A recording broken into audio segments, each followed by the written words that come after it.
নমস্কার, আমি সুকৃতি দান। আশা করি আমরা সবাই ভালো আছেন। আমরা সবাই দেখছেন অ্যাস্ট্রো সলিউশন।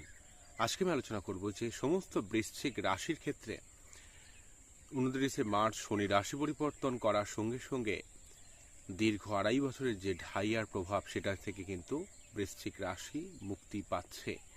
তাই যাদের জন্মকালীন সময়ে চন্দ্র বৃশ্চিক রাশিতে ছিল, তাদের ক্ষেত্রে শনির যে ঢাইয়ার প্রভাব দীর্ঘ 2.5 বছর ধরে চতুর্থভাবে থাকার জন্য আপনার নিজস্ব মানসিকতার মধ্যে পরিবার কেন্দ্রিক যে চাপ, রেসপন্সিবিলিটির দায়িত্ব, মায়ের শরীর স্বাস্থ্য নিয়ে খারাপ, আপনার সবের এই যে একটা মানসিক অশান্তি, মানসিক অতৃপ্ততা, সেই জায়গাটা কিন্তু সম্পূর্ণ চলে যাচ্ছে সমস্ত বৃশ্চিক রাশির ক্ষেত্রে।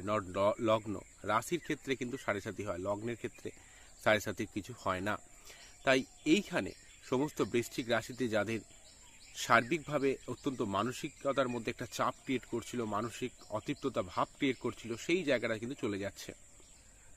তাই 7.5 দিক থেকে এই যে যন্ত্রণা, এটা চলে যাওয়া মানে আপনারা মন খুলে কর্মের জায়গায় কাজ করতে পারবেন। পরিবার কেন্দ্রিক যে বাধা বিপত্তি, যে মানসিক অশান্তি, মানসিক অতৃপ্ততা, মায়ের শরীর স্বাস্থ্য নিয়ে যে ডিস্টারবেন্স, আপনার মনের মধ্যে যে ডিস্যাটিসফ্যাকশন, ঘুমের ডিস্টারবেন্স, অতৃপ্ততা, এই জায়গাগুলো কিন্তু সার্বিকভাবে আপনার জীবন থেকে সরে যাবে।